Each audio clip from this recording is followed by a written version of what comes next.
it's Vinny from DNA Baits. Yeah, February mild spell, due 10 degrees tomorrow. So loaded the van, I've come down to Fenland Fisheries and I'm on Vermuyden Lake. I don't know a lot about it, I've never been here before. I've had a good walk around, not seen a lot. The only fish I've seen, this is the main body of water to my right hand side, and then it goes down a little spit down the back there, and in that far corner there's some overhanging trees and some snags. I've seen a group of fish in there, so I think the best thing to do is I'm going to move all my gear around to the back of the lake. We'll fish in peg 7 and I can get my rods across to them snags, and yeah, we'll see what happens. When it's like this, it's just a question of just keeping your eyes peeled, just constantly watching the water. You know, you're sat in your bivvy, you're not going to see nothing. That's my mess of a swim for the time being. But little day ticket lakes like this, fish get so much pressure. Yeah, there's a bit of a breeze coming up, so I like to just keep busy, you know. Little spots like this, you see, just under there, you get your Polaroids on, just watch it. Sometimes you just might see something. These are the type of areas that the fish kind of getting in these lakes, you know. Open water just gets hammered with leads and bait and markers and spods all year, you know. This is a really popular lake. So it's just a question of finding them. And then giving them something they want, I guess. But yeah, it's a nice day.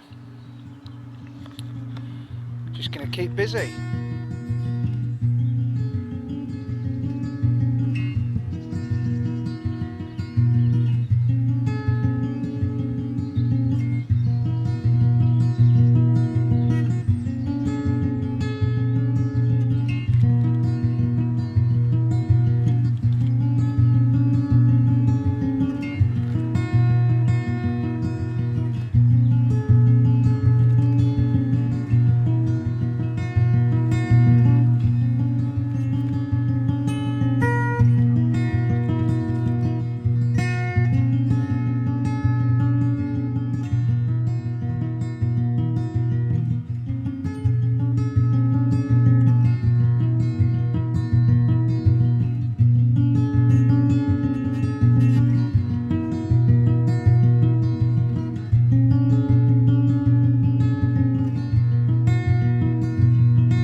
Right guys, it's happy days.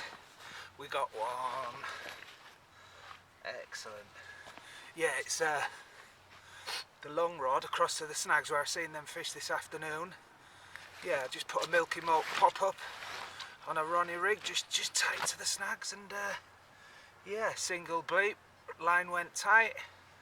Happy days. It's not a big one, but hey, it's the middle of February, so we'll take it. There we go. Nice lean common. I don't know, probably about 15, 16 pounds, something like that. Picked up a single milky malt. I just sprayed a bit of bait around the whole area as well. Not loads, just a little sprinkling. So I've put 2 rods down there now. I just walked my other rod out, got it on the spot. Put 2 rods on this spot now because they're obviously still underneath that tree. And I seen a fish down there while I was baiting up in the dark as well, so all being well, we'll have another one of these to show you. Yeah, so milky malt pop up. Nice one. Well guys, as you can see, my side of the lake froze over last night. So we're gonna have to move for a start. The main body of water's okay, but there's a few day ticket anglers turned up this morning. There's a lot of thrashing about. Right, it's a bit of a mess guys, but I've moved round into the main body of water purely because of the ice in the other section. I would have preferred to have stayed in there, but with it icing over last night, I can't fish there until it thaws out, so I'm just going to sit on my rods, maybe see if we can get a liner or two, and then once the ice moves out of that back bay, I'm going to go and climb that tree again, see if there's, it's just in my head that I know there's fish under there, you know, and you know, it's a bit spring-like today, but it's still February, and I don't want to sit where there aren't any fish, but until the ice does one. But the sun's coming up now. It's a nice morning. So I'm not bivvying up, I'm just going to sit on my rods here for a couple of hours and just monitor the back bay.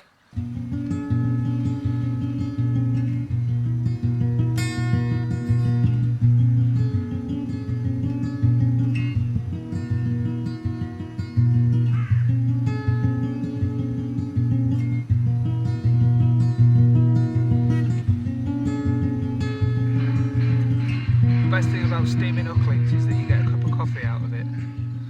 Alright, so yeah, nothing really happened today. There is still some fish up in them snags, but if I'm honest, I didn't see any big fish in there. It was all doubles and there was a couple of smaller ones. And I think if I go in there, like I said before, all my eggs in one basket.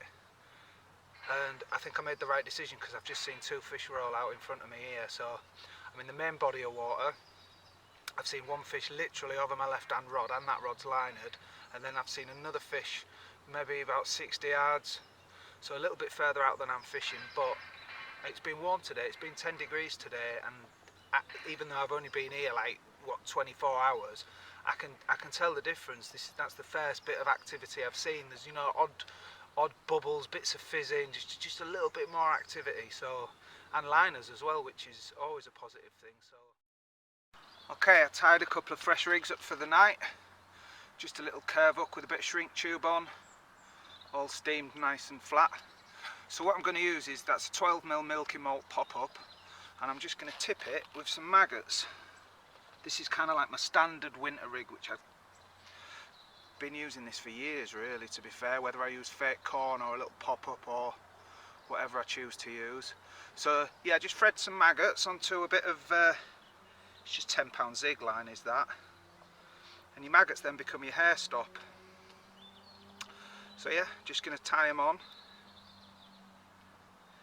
And the good thing about this is, although they're not very lively, these maggots, to be honest, sometimes when you're fishing maggots, and if they're really lively when you thread them on, they can catch the hook tip or the point, and obviously that renders your rig pretty much useless.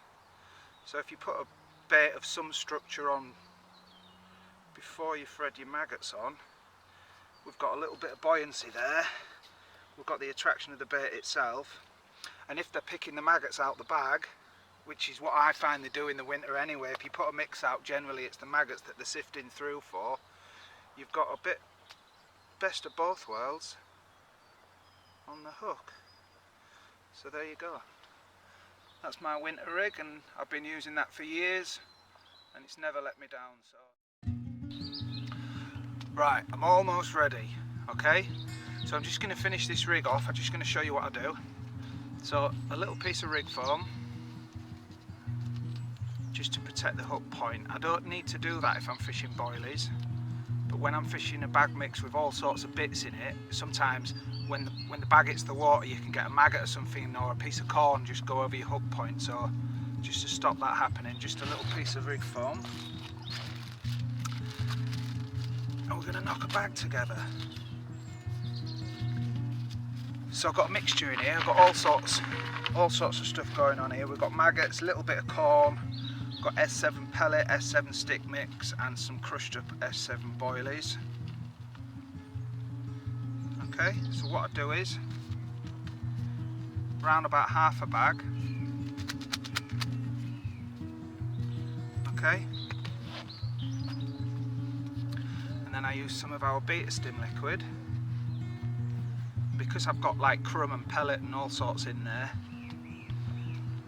usually I'll do these like a couple of hours before I cast them out, and then the liquid has a chance to soak in, but I've got about half an hour before I'm going to do the rods. So yeah, beta stim liquid in there, just give it a good squash around. stick the bag across, and I've always attached PVA bags like this. I've never changed. Everybody, like people are using mesh now and all sorts, but I've never changed from doing this. I've been doing it for years. So all I do is put the hook link over the bag, and it's just like making a rollie. Not that I've done one of them for a while. Just roll it over the hook link, lick and stick. There's no knots. It's quick.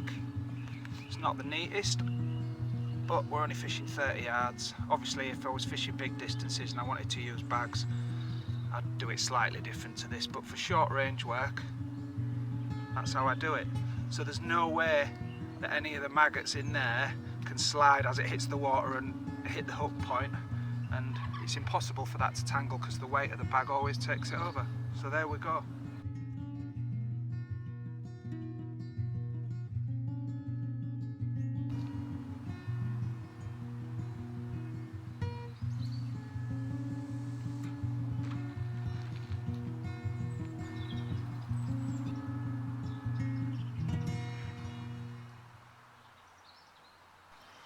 Well, not the intended species, but I suppose a bite's a bite. It is February, and I do like a tench or two, so, but no, not what we was wanting. When the alarm went, I thought it was like, hey, maybe, and then as soon as I hit it, obviously it weren't to be. But we're still having a go.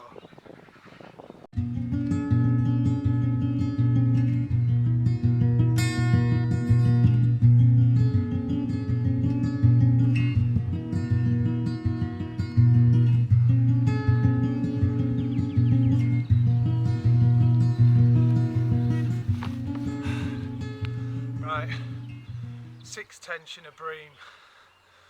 Not a great night. I'm freezing. Must be still -2 now. It's about 8 o'clock. I am blanked. I've had a carp, but I think I'm going to give in. It's bath time. Right, that's me done. It's nice to get back in the warm. McDonald's A1 home. Well, disappointed really. I suppose we shouldn't be. We caught a fish, and it is February, so bitterly cold. Like I say, the lake froze over on 2 nights while I was here, so yeah, a fish is a fish. We got one, but it would have nice to have got into a couple more. But 6 tench in one night. Well, what afternoon going into the night? 6 tench in the middle of February. I've never had that before. I've never really had them feed this time of year, so a bit of a strange one. And I caught a bream and I caught a pike as well on a zig, so I've had a bit of a mixed session. So anyway, look, I've enjoyed myself. We've had a fish, and hey, you can't catch them at home, can you?